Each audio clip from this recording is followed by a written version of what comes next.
বিসমিল্লাহির রহমানির রহিম। আমার গত ভিডিও দেখার পর আপনারা অনেকেই ফল্ট লেভেল ক্যালকুলেশন দেখতে চেয়েছিলেন এবং কিভাবে এখান থেকে কেবল সাইজ বের করা যায় তা জানতে চেয়েছিলেন। আমরা দেখতে পাচ্ছি একটি গ্রিড সাবস্টেশনের ডেটা এখানে দেওয়া আছে। দুইটি 50/75 সাইজের পাওয়ার ট্রান্সফরমার 33 কেভি বাসকে প্যারালালে দেখানো হয়েছে। ম্যাক্সিমাম ফল্ট কন্ডিশন বিবেচনা করে 33 বাসকে ক্লোজ করে দেখানো হয়েছে। 33/11 কেভি সাবস্টেশনের 20/28 MVA 3 ট্রান্সফরমার রয়েছে, তাই 11 কেভি বাসকেও প্যারালাল দেখানো হয়েছে। 11 কেভি বাস থেকে 11 কেভি ফিডারের মেইন কেবলকে দেখানো হয়েছে 300 mm² XLP।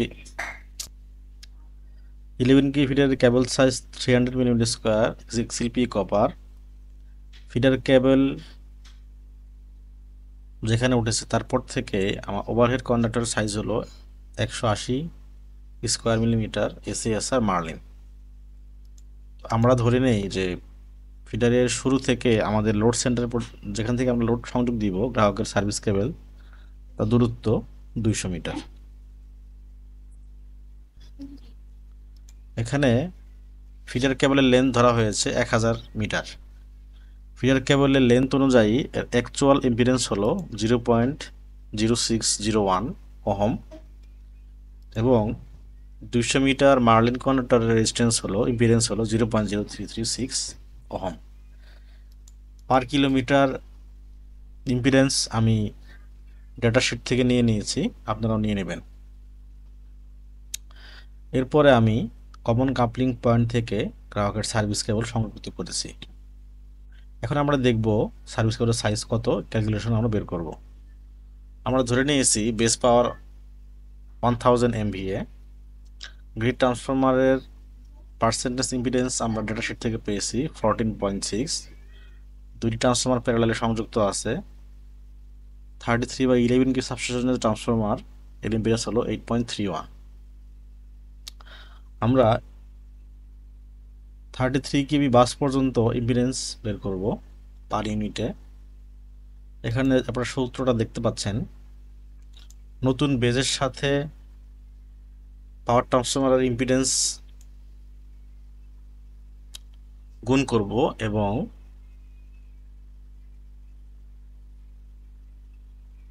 ট্রান্সফরমারের যে এমভি রেটিং আছে ম্যাক্সিমাম, সেই এমভি রেটিং দিয়ে ভাগ করতে হবে এবং যদি ট্রান্সফরমার যদি প্যারালালে চলে তাহলে আরও 2 দিয়ে ভাগ করতে হবে। পার্সেন্টেজ তুলে দেওয়ার জন্য 100 দিয়ে গুণ করতে হবে, তাহলে আমাদের পার ইউনিটে বের হয়ে যাবে। আমরা জিনিসটা একটু অন্যভাবে বলি, কোনো ট্রান্সফরমারের পার্সেন্টেজ ইম্পিডেন্স দেওয়া থাকলে সেখান থেকে নতুন বেজে আমরা কিভাবে পার ইউনিটে প্রকাশ করব। খুব সহজ। আমি যে বেজ এমবিএ নিয়েছি সেই বেজ এমবিএর সাথে ট্রান্সফরমারের পার্সেন্টেজ ইম্পিডেন্সকে গুণফল হিসাবে রাখবো। তারপর পার্সেন্টেজ ইম্পিডেন্স ট্রান্সফরমারের যেই রিডিংয়ে দেওয়া ছিল, অর্থাৎ ট্রান্সফরমারের হায়ার এমবিএ রিডিং, সেই এমবিএ রিডিং দিয়ে ভাগ করে দিব। যদি একাধিক ট্রান্সফরমার থাকে, অর্থাৎ যদি ট্রান্সফরমারটি প্যারালালে থাকে, তাহলে 2 দিয়ে গুণ দিব। অনেক সময় 3টি ট্রান্সফরমার প্যারালালে থাকতে পারে, সেক্ষেত্রে এই n সমান সমান 3 হবে। যেহেতু ইম্পিডেন্সটি পার্সেন্টেজে আছে তাই আমরা 100 দিয়ে ভাগ করে দিব। তাহলে আমাদের নতুন বেজের প্রেক্ষিতে নতুন আমরা পার ইউনিট ইম্পিডেন্স পেয়ে যাব। এরপরে হচ্ছে সাধারণত একটি গ্রিড সাবস্টেশন থেকে একটি 33 কেভি সাবস্টেশনের একটা দূরত্ব থাকে। সেই 33 কেভি কেবলের একটা ইম্পিডেন্স রয়েছে, সেই ইম্পিডেন্স এখানে হিসাব করা হয়েছে। আমরা 33 কেভি কেবলের ইম্পিডেন্স, কেবল অথবা লাইন হতে পারে, ওভারহেড লাইনও হতে পারে, আমরা কেবল ধরে নিয়েছি 500 mm² সাইজের কেবল। 1 কিলোমিটার দূরে অবস্থিত সাবস্টেশনটি। 1 কিলোমিটার কেবলের ইম্পিডেন্স হচ্ছে 0.037। এই কেবলের ইম্পিডেন্স হতে আমরা পার ইউনিটে বের করে নিয়েছি। কীভাবে বের করব? খুবই সহজ।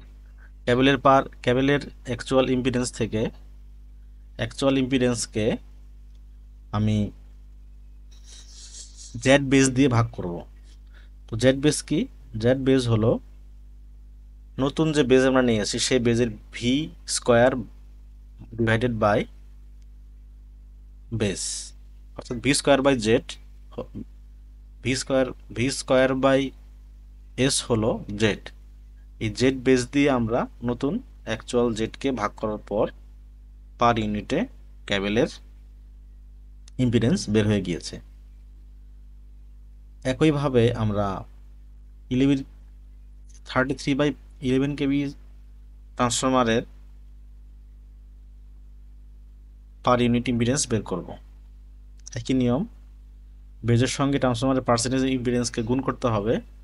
ট্রান্সফরমার যেই পার্সেন্টেজ ইম্পিডেন্স যেই এমভিএতে, সেই এমভিএর সাথে যে দুইটি ট্রান্সফরমার প্যারালাল রয়েছে 2 দিয়ে গুণ করে 100 দিয়ে গুণ করে গুণফল দিয়ে নতুন এমভিএ এবং পার্সেন্টেজ জেডকে ভাগ করতে হবে। এখান থেকে আমরা পেলাম 1.4839286। ফিডার কেবলের ইম্পিডেন্স একই নিয়ম, কেবলের অ্যাকচুয়াল ভ্যালুকে আমরা জেড বেস দিয়ে ভাগ করব, তাহলে আমরা পার ইউনিটে আমাদের বেজ এমবিএতে এমবিএর রেসপেক্টে পার ইউনিট ইম্পিডেন্স পেয়ে যাব। আমাদের ওভারহেড যে কন্ডাক্টর রয়েছে সে কন্ডাক্টরের পার্সেন্টেজ ইম্পিডেন্স থেকে, কন্ডাক্টর অ্যাকচুয়াল ইম্পিডেন্স থেকে আমরা নতুন এমবিএর রেসপেক্টে পার ইউনিট ইম্পিডেন্স পেয়ে যাব। এই সবগুলো যোগ করার পর টোটাল ইম্পিডেন্স হবে 3.26 পার ইউনিট, অর্থাৎ যেই পয়েন্টে আমি 11 কেবি সার্ভিস কেবল সংযুক্ত করব সেই পয়েন্টের পার ইউনিট ইম্পিডেন্স হলো 3.26 পার ইউনিট। এই পার ইউনিট থেকে আমরা ফল্ট এমভিএ বের করব। ওই পয়েন্টে ফল্ট এমভিএ কত? 0.306 পার ইউনিট। ফল্ট এমভিএকে আমাদের বেজ এমভিএ দিয়ে গুণ করার পর আসবে হলো ফল্ট এমভিএ। ফল্ট এমভিএ হলো 306.380 এমভিএ।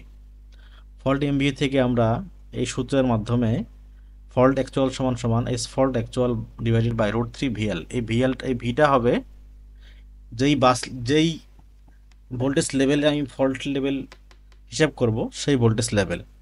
√3 ভি হলো 11 লাইন ভোল্টেজ হবে, এই জন্য 11 দেওয়া হয়েছে। এখানে বের হয়েছে 16 কিলো অ্যাম্পিয়ার, অর্থাৎ যে সিস্টেমটি দেখানো হয়েছে এই সিস্টেমে 1 কিলোমিটার লম্বা ফিডার কেবল, 200 মিটার লম্বা 180 মিলিমিটার স্কোয়ার এসিএসআর মার্লিন পার হয়ে এই কমন কাপলিং পয়েন্টের ফল্ট লেভেল হলো 306 এমভিএ অথবা 16 কিলো অ্যাম্পিয়ার।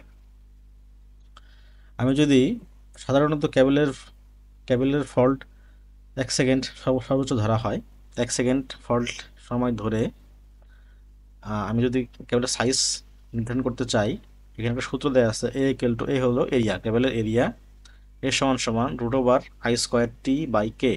এখানে আই হলো ফল্ট কারেন্ট কিলো অ্যাম্পিয়ার, টিটা হলো ফল্ট ডিউরেশন,